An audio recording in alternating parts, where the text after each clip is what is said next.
শিক্ষক নিয়োগ দুর্নীতিকাণ্ডে একেবারে নয়া মোড়। সিবিআইয়ের তদন্তে রীতিমতো চাঞ্চল্যকর তথ্য এবার প্রকাশ্যে। শিক্ষক নিয়োগ দুর্নীতিকাণ্ডের জাল কিন্তু ধীরে ধীরে গোটাতে শুরু করেছে ইডি এবং সিবিআই। মেন অভিযুক্তরা ধীরে ধীরে ধরা পড়তে চলেছেন। তার মধ্যেই এবার যে তথ্যটা ফাঁস হলো তাতেই কিন্তু একেবারে হইচই পড়ে গেল গোটার রাজ্যে। একে নিতেই হবে।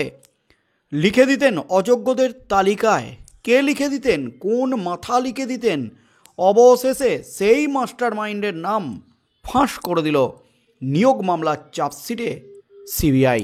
আদালতে সিবিআই যা দাবি করলো তাতেই কিন্তু খেলা এবার একেবারে ঘুরে গেল। শিক্ষক নিয়োগ দুর্নীতি কাণ্ডে চাকরি বিক্রির যে অভিযোগটা উঠেছিল তা কিন্তু প্রমাণিত সুপ্রিম কোর্টে। কারণ এসএসসির 26,000 শিক্ষক শিক্ষিকা শিক্ষাকর্মীর চাকরি বাতিল হয়েছে কলকাতা হাইকোর্টের ডিভিশন বেঞ্চে। সেই চাকরি বাতিল মামলা এই মুহূর্তে চলছে সুপ্রিম কোর্টে। সুপ্রিম কোর্টের প্রধান বিচারপতি জাস্টিস খান্না তিনি কিন্তু হাইকোর্টের নির্দেশেই সিল মোহর দিয়েছেন গত শুনানিতে। হাইকোর্ট তো এমনি এমনি নির্দেশ দেয়নি, হাইকোর্ট কিছু জেনে বুঝেই নির্দেশ দিয়েছে।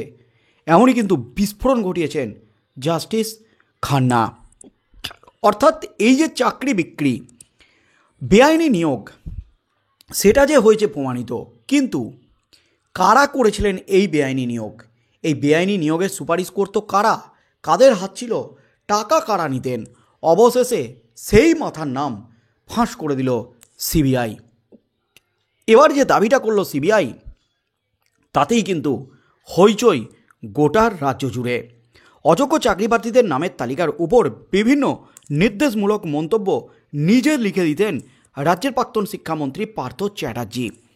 তিনি মেন মাস্টার মাইন্ড, এমনই কিন্তু দাবি করল সিবিআই। প্রাথমিক নিয়োগ দুর্নীতি মামলার তদন্তে নেমে কেন্দ্রীয় তদন্তকারী সংস্থা যে সমস্ত তথ্য সংগ্রহ করেছে তা চার্জশিট আকারে আদালতে জমা দেওয়া হয়েছে। সেখানেই পার্থর হাতের লেখার উল্লেখ রয়েছে।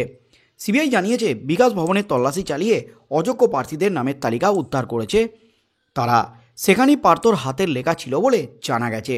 অর্থাৎ পার্থ চ্যাটার্জি নিজে হাতে লিখে দিয়েছিলেন, সেই লেখার সাথে কিন্তু মিলে গেছে চাকরি প্রার্থী, অযোগ্য চাকরি প্রার্থীদের লিস্টে যে হাতের লেখা সেটা যে পার্থ চ্যাটার্জির, সেটা কিন্তু মিলে গেছে, এমন প্রমাণ পেয়েছে সিবিআই।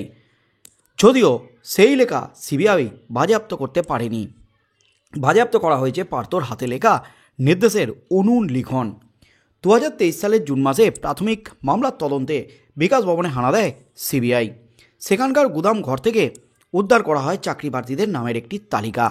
19 পাতার চার্জশিটে সিবিআইয়ের দাবি ওই তালিকায় 324 জন অযোগ্য চাকরি প্রার্থীর নাম ছিল। পরে তালিকা খতিয়ে দেখা হয়, আসলে সেখানে চাকরি প্রার্থীর সংখ্যা 321 জন।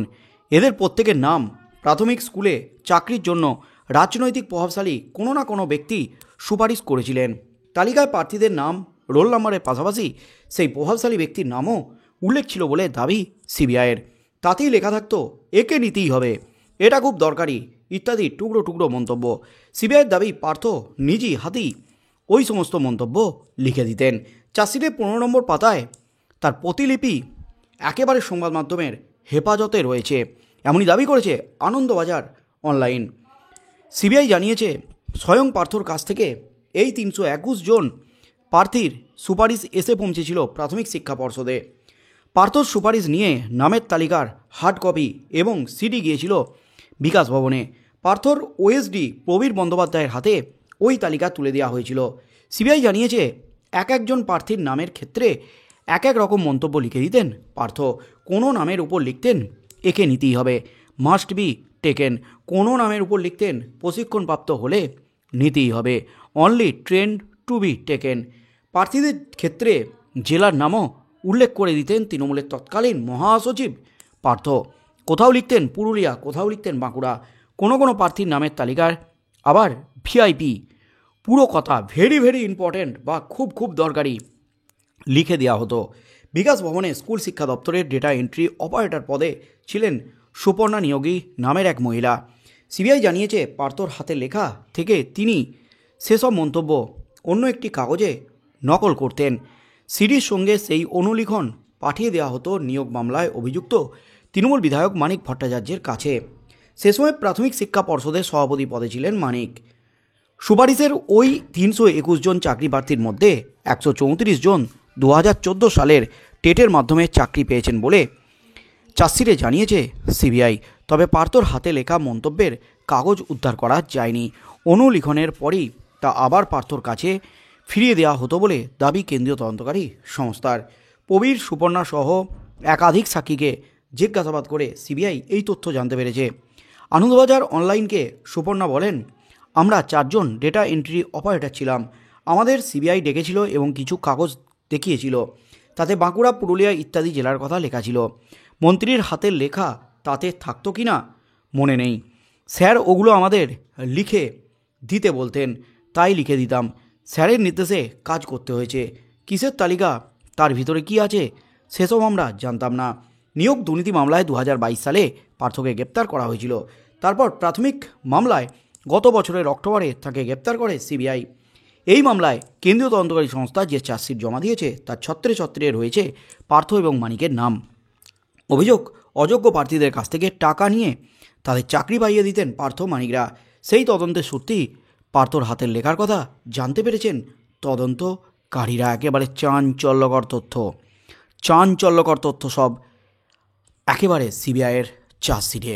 সিবিআই অবশেষে ফাঁস করল মাস্টার মাইন্ডকে। কে সুপারিশ করতেন অযোগ্য চাকরি প্রার্থীদের, একে নিতেই হবে, ভেরি ভেরি ইম্পর্টেন্ট।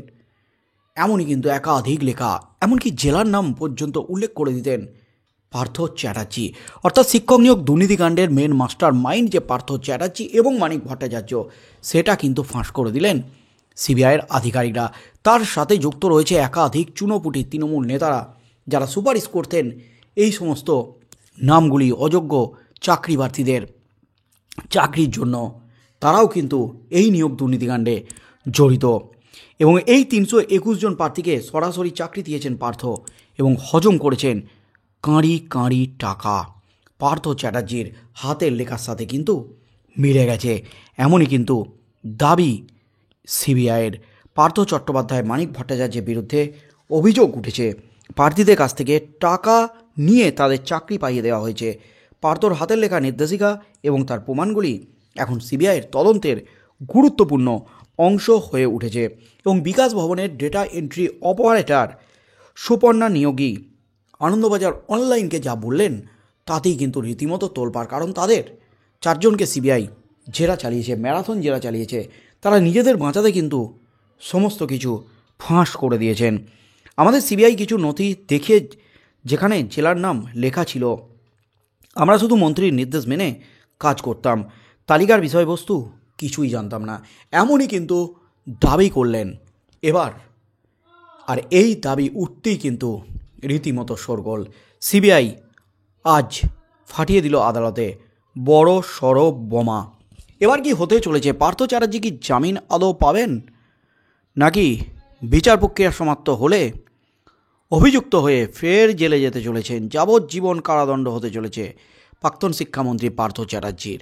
বন্ধুরা, আপনারা কি বলবেন? পার্থ চ্যাটার্জি কি নিয়োগ দুর্নীতিকাণ্ডের শেষ মাথা? তার উপরে কি আর কোনো মাথা নেই? আর কোনো মাথার কাছে কি যায়নি এই নিয়োগ দুর্নীতিকাণ্ডের কোটি কোটি টাকা? বন্ধুরা, আপনাদের কি মনে হয় অবশ্যই আমাদের কমেন্ট বক্সে কমেন্ট করে জানান। আগামী দিনে কি হতে চলেছে সেদিকেই চোখ থাকবে গোটা রাজ্যের।